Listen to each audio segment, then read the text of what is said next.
Hello everyone, welcome back to my channel. Today we are going to do comprehensive revision session on William Faulkner, his life and works, and one of the most important modern American novelists for competitive examinations. As we know, William Faulkner has been included in UPPGT, UGC NET, and more other exams, that is in KVS, NVS, and all sort of, even in DXXB examinations. So I want to give you a very short description. William Faulkner, that is the duration is from 1897 to 1962, was a Nobel Prize winning writer and a major figure of 20th century American literature. He is best known for his depiction of the American South and his creation of the fictional Yognapatawa County. His works reflects themes of history, race, family decline, psychological conflict and the complexity of time and memory. So, let us start. As you can see on the slide that early life and background. So, let us move on. These are the most important points to be remembered regarding William Faulkner. First one is in 20 born on 25th September 1897. Where he was born? Birthplace New Albany. Raised in Oxford, he belonged to a traditional southern family with a strong historical background. जैसे कि ये जो हैं ये traditional southern family से ये belong करते थे, इसीलिए इनका जो मोस्ट ऑफ द नॉवेल्स हैं उनका जो बेस है वो क्या है, वो है from the southern family. Okay, southern traditional background.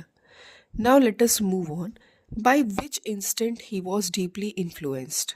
American Civil War history, Southern aristocracy, slavery and racial tensions. As we know, in southern part there are really very large impact of racial tensions. And the fourth one is family honor and decline. The social and historical atmosphere of Mississippi became the foundation of his fictional world. Okay, in his novels, the atmosphere of Mississippi became the foundation of the fictional world. Now, let us move on to the education and early career.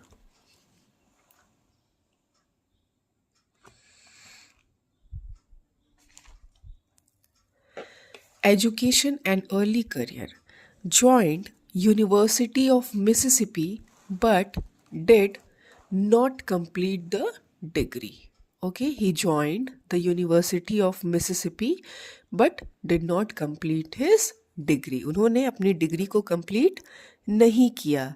Served briefly in the Royal Canadian Air Force during World War First. और किसमें इन्होंने अपनी सेवा दी? Royal Canadian air force में. और वो कब की बात है? जब वर्ल्ड वॉर फर्स्ट चल रहा था. He has also worked as a postmaster, teacher and screenwriter in Hollywood. ठीक है, ये और किस किन फील्ड में काम किया है इन्होंने? Post master, teacher and screen writer. ये पूछ सकता है एग्जाम में. अब चलते हैं. ही फर्स्ट रोट पोइट्री. सबसे पहले इन्होंने अपनी शुरुआत की थी क्या लिखने से? Poetry. But later shifted to fiction. और फिर वो धीरे धीरे फिक्शन की तरफ शिफ्ट हो गए. Where he gained fame. और यहीं पे फिक्शन में ही उन्होंने बहुत फेम को हासिल किया. अब चलते हैं इनके बहुत ही इम्पॉर्टेंट एक फिक्शनल वर्ल्ड है जिसका नाम है योगनापटावा काउंटी. देखिए, one of the Faulkner's greatest achievement was the creation of an imaginary county called yoga Yoknapatawpha county. ठीक है, ये एक इनका इमेजिनरी काउंटी है और इसके लिए ये बहुत फेमस हुए हैं। Based on Lafayette county Mississippi. और किस पे बेस्ड है ये Lafayette county Mississippi. Almost all major novels are set here. जितने भी इनके मेजर नॉवेल्स हैं सब यहीं पे सेट हुए हैं। Represent southern society with. और ये क्या रिप्रेजेंट करते हैं? अपने सर्दन सोसाइटी को। किससे किससे? वाइट एरिस्टोक्रेट से, पुअर फार्मर से,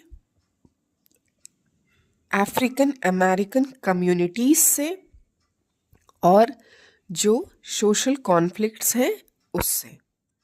तो देखिए, ये 4 पॉइंट हैं जो सदर्न सोसाइटी को रिप्रेजेंट करते हैं, जैसे वाइट एरिस्टोक्रेट्स, पुअर फार्मर्स, और अफ्रीकन अमेरिकन कम्युनिटीज और social conflicts. This fictional setting gave unity to his novels. और ये जो सेटिंग है इनके नॉवेल्स को क्या दिया? यूनिटी दिया। That means they were United. All the novels were united. Now let us move on to major novels. ठीक है, अब हम लोग क्या पढ़ेंगे? Major novels.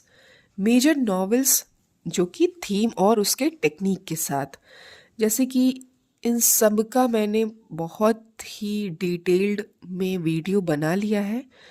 आप मेरे चैनल पे अच्छे से देखिए, उसमें हर the sound and the fury, as I ले dying, light in August, Absalom, इन सारे नॉवेल्स का मैंने वीडियो बनाया है। अगर आपको इसको डिटेल्ड में समझना है तो kindly visit and learn each and every novel.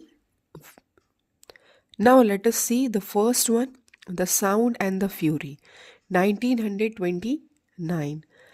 इसमें देखते हैं ये किसके बारे में है। ये story of the Compson family decline, use of stream of consciousness technique. ये सब मैंने बहुत डिटेल में अपने वीडियोस में, जब मैं इस नॉवल को पढ़ा रही थी तो मैंने समझाया है। आपको अगर समझना है तो आप चले जाइए और विज़िट करिए।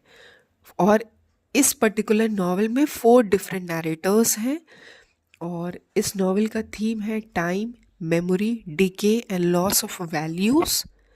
अब हम चलते हैं अपना एज आई ले dying, that was written in 1930। और ये जो हमारा साउंड एंड द फ्यूरी है ना, ये हमारे असिस्टेंट प्रोफेसर का भी ये एक सिलेबस है। चलिए, story of Bundren family taking their mother's body for burial. ये जो है हमारा एज आई ले dying, that which was written in 1930।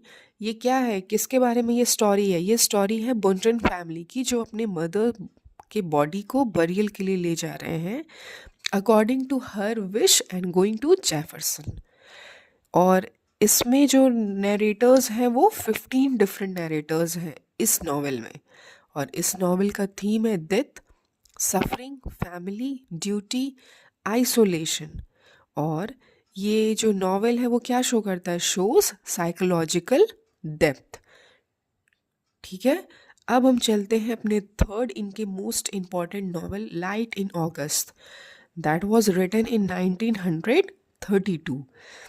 ठीक, ये किससे डील करता है? Deals with racial identity and social rejection.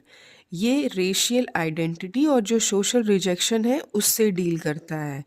और explores prejudice in southern society. और ये साथ ही साथ जो प्रिजुडिस हैं सदर्न सोसाइटी में उसको एक्सप्लोर करता है।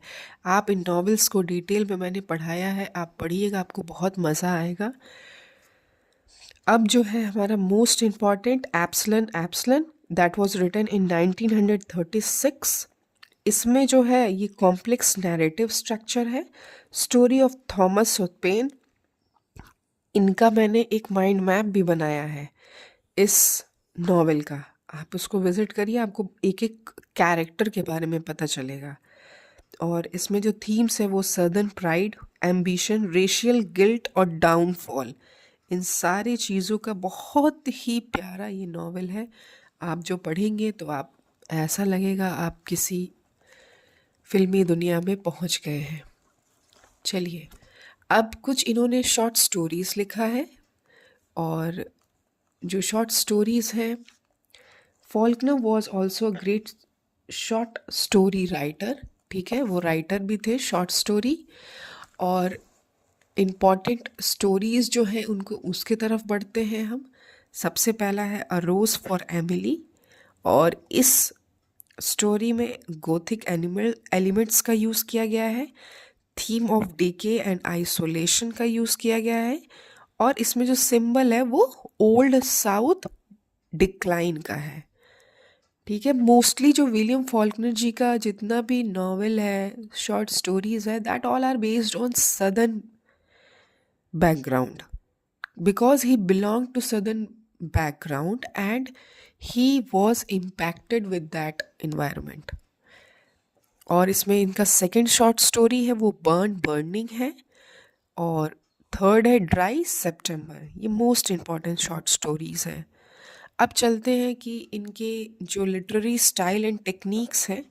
खैर, इसको तो मैंने पहले भी समझाया है, लेकिन फिर भी as a revision, stream of consciousness ये क्या बताता है? Shows the inner thoughts of characters. वो क्या बताता है? जो इनर थॉट्स हैं कैरेक्टर्स के। और दूसरा है मल्टीपल नैरेटर्स। ये क्या बताता है? Different characters narrate the same story. मतलब कि जो मल्टीपल, जो जितने भी नैरेटर्स हैं वो क्या करते हैं? सेम स्टोरी को बताते हैं। अब नॉन लीनियर स्ट्रक्चर, मतलब कि जो इवेंट्स हैं वो क्रोनोलॉजिकल ऑर्डर में नहीं है, बस बताए हैं कहानी। Symbolism, objects and characters represents larger social meanings. ठीक है, जो ऑब्जेक्ट्स और कैरेक्टर्स हैं वो larger meanings, larger social meanings को बताते हैं। और साथ ही साथ ये लास्ट है हमारा psychological realism, deep analysis of human mind and emotions. जो ह्यूमन का माइंड है और उसके इमोशंस है उसको डीप एनालिसिस आप इनके नॉवेल्स, इनके शॉर्ट स्टोरीज को जब पढ़ेंगे तो कर पाएंगे। अब बढ़ते हैं थीम्स ऑफ फॉल्कनर्स वर्क। इनके थीम्स क्या थे, क्या क्या है? Decline of southern aristocracy. ठीक है, ये चाहते थे कि डिक्लाइन हो। रेशियल डिस्क्रिमिनेशन जो हो रहा था उसको वो दूर करना चाहते थे। स्लेवरी और उसके जो कॉन्सिक्वेंसेस थे, जो लोग गरीब होते हैं उनके साथ जो भी कॉन्सिक्वेंसेस उनके गरीब होने के वजह से होता है, उससे उसको वो उन्होंने दूर किया है अपने नॉवेल्स में के through. Guilt and moral conflict, और जो अपने करने पे जिसको पछतावा हो, गिल्ट हो, और जो मॉरालिटी है उसके अगेंस्ट कोई काम कर रहे हो, तो उसको भी उन्होंने दूर किया है। Time and memory, isolation and alienation. ठीक है, तो इससे हम लोग ये समझेंगे कि जो फॉल्कनर जी हैं, जो उन्होंने महसूस किया, जो चीज़ें उन्हें गलत लगी अपने सदर्न एरिस्टोक्रेसी में, जो सदर्न का जो बहुत मोस्ट इम्पैक्ट था उनके पूरे इन्वायरमेंट में, उससे वो दूर करना चाहते थे, और उसी के बारे में इन्होंने पूरा बताया है। अब इनको जो अवार्ड्स मिले हैं वो मिला ये Nobel in literature that was received in 1950, और 2 पुलित्जर प्राइजेस भी इन्होंने जीता है। और साथ ही साथ ही recognised as a central figure of American modernism.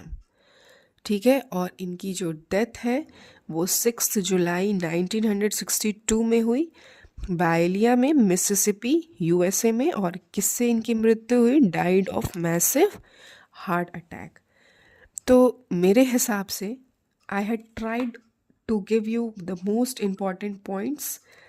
So let us conclude. William Faulkner stands as one of the greatest modern novelists of 20th century.